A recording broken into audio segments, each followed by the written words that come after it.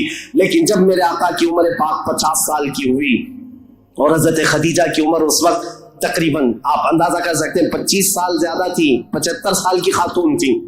75 سال کی خاتون, اللہ اکبر, 75 سال کی خاتون کس کو کہتے ہیں؟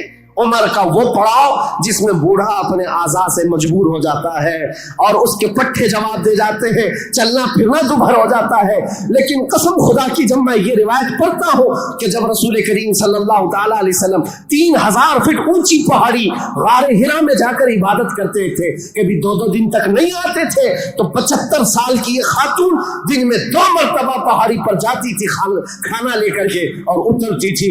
آج میں بتاؤں ہم جیسوں کی جوانی میں 1 مرتبہ پہاڑ پر چڑھ کر کے آ جائیں 8 دن تک پٹھے درد کرتے ہیں, پیر درد کرتے ہیں.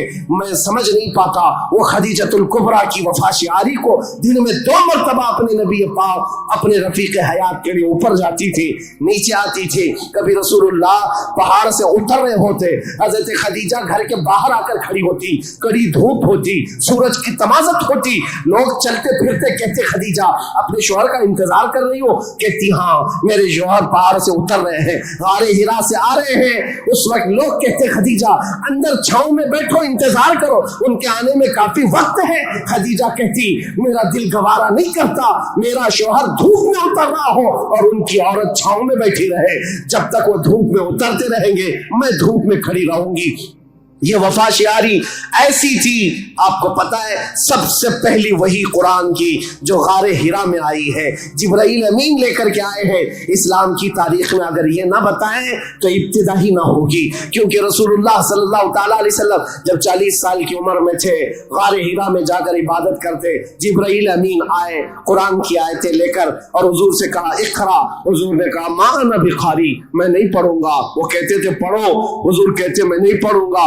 سینے سے سینہ لگا کر دبوچتے تھے. 3 مرتبہ ہوا, 4تھی مرتبہ کہا اقرا بسم ربک الذی خلق, پڑھو اس رب کے نام سے جس نے پیدا کیا ہے.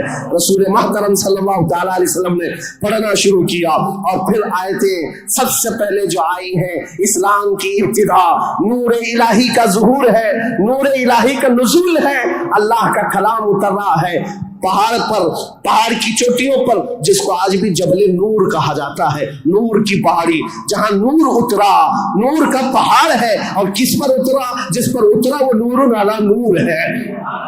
قرآن کی آیتیں آئی اقرأ بسم ربک الذی خلق خلق الانسان من علق اقرأ وربک الاکرم الذی علم بالقلم علم الانسان ما لم يعلم. یہ 5 آیتیں دے کر جبرائیل امین چلے گئے.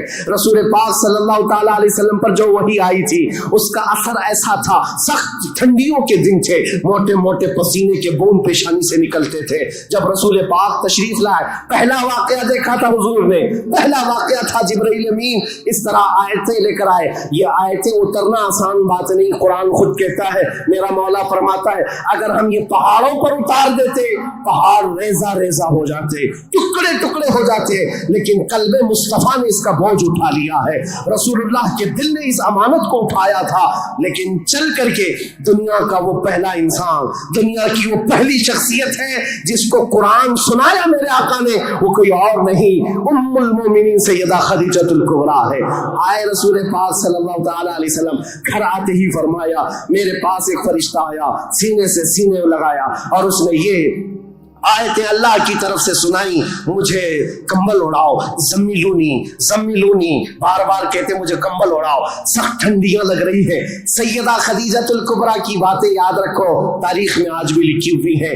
ڈھارس بندھانے والی, تسلی دینے والی, حوصلہ دینے والی خاتون ہو تو زندگی کمال کی ہے. عزیزان گرامی کہتی ہیں اے محمد عربی صلی اللہ تعالیٰ علیہ وسلم, اے اللہ کے رسول, آپ یتیموں کا بوجھ اٹھاتے ہیں, آپ بیواؤں کی مدد کرتے ہیں, آپ کمزوروں کا ہاتھ پکڑتے ہیں, آپ کے ساتھ کبھی برا ہو ہی نہیں سکتا.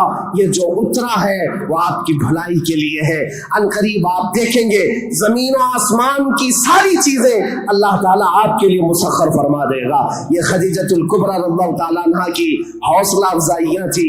یہاں سے میرے آقا صلی اللہ تعالیٰ علیہ وسلم پھر مکہ تشریف لائے, اور آپ کو پتہ ہے سب سے پہلے مکہ مکرمہ میں اب تاریخ اسلام کی شروعات ہے. تاریخ اسلام کی شروعات ہے. اسلام کی تاریخ سے پہلے میں نے اتنا بیک گراؤنڈ بتا دیا, تاریخ بتا دی, حالات بتا دیے, سیاسی حالات, مذہبی حالات, اخلاقی حالات. اب جو شروعات ہوئی وہ کہاں سے؟ غار حرا سے شروعات ہوئی. اور اس کے بعد سب سے پہلے گھر آئے میرے آقا, اور سب سے پہلا مسلمان جو اسلام میں داخل ہوتا ہے وہ کوئی اور نہیں, ام المومنین خدیجۃ الکبریٰ. گھر والی سب سے پہلے اسلام میں داخل ہوئی ہیں. روایتوں کی تطبیق کے اعتبار سے الگ الگ مفسرین محدثین نے بیان کیے. سب سے پہلے اسلام لانے والوں میں صدیق اکبر بھی ہیں, مولا کائنات بھی ہیں, اور حضرت خدیجہ بھی ہیں, حضرت زید بھی ہیں, حضرت بلال بھی ہیں. سب کی کیٹیگری کے حساب سے ان کو اول درجے میں رکھا گیا. عورتوں میں سب سے پہلے حضرت خدیجہ, بچوں میں مولا کائنات. بہرحال سب سے پہلا جو اسلام شروع ہو رہا ہے وہ حضرت خدیجہ خود کے گھر سے رسول اللہ نے شروع فرمایا, اور اس کے بعد پھر مکہ والوں کو جمع فرمایا. مکہ کے سارے لوگ حضور کی بڑی عزت کرتے تھے, لوگ اپنی امانتیں حضور کے پاس رکھتے. آپ کا لقب تھا امین اور صادق. لوگ آپ کو امین کہہ کر پکارتے یا صادق کہہ کر پکارتے. اپنے مشوروں میں حضور کو دیکھتے تھے تو خوشیوں سے پھولے نہیں سماتے تھے. وہ کہتے کہ اگر محمد کسی مجلس میں بیٹھ جائے تو اللہ کی رحمت ہی رحمت ہے. اس وقت بھی عرب حضور صلی اللہ علیہ وسلم کا بڑا احترام کرتے, بڑی عزت کرتے.